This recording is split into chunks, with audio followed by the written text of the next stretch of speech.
Thank you, Mr. Saïdov. Next on our speakers list is Monsieur André Valigny from France.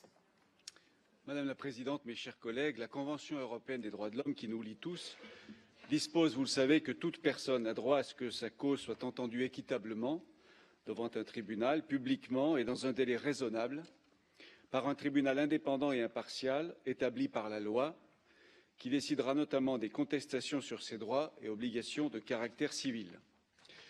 De ce point de vue judiciaire, de ce seul point de vue judiciaire, il n'est donc pas acceptable que dans des États membres de notre organisation, une justice parallèle puisse se développer.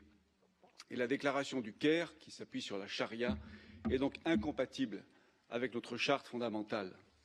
En Thrace occidentale, les compétences des muftis, appliquant la charia en matière de succession et de divorce notamment, ne permettent pas de garantir les droits des femmes, cela a été dit avant moi, et il est heureux que le Parlement grec ait adopté une loi rendant facultative l'application de la charia pour les affaires civiles et les questions de succession.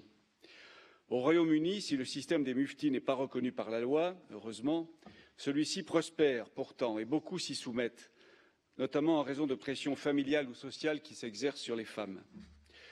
Cette justice d'exception ne respecte pas les principes de l'état de droit et des garanties procédurales doivent donc permettre dans chacun de nos pays aux femmes et aux hommes de bénéficier des mêmes droits et de disposer des voies de recours. Les musulmanes, en effet, ne sauraient être des citoyens, des citoyennes de seconde zone, de seconde catégorie, qui ne pourraient pas bénéficier d'une justice équitable dans un pays membre du Conseil de l'Europe. Mes chers collègues, la charia est manifestement incompatible avec notre Convention. Étant français, j'ajoute que je reste profondément attaché au principe de laïcité qui, vous le savez, sépare les choses religieuses de la chose publique.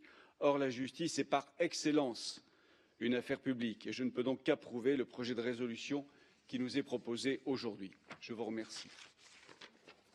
Merci, Monsieur Valigny. Next on our speakers list is Mr. Joaquín Bildarratz from Spain. The floor is yours. Muchas gracias,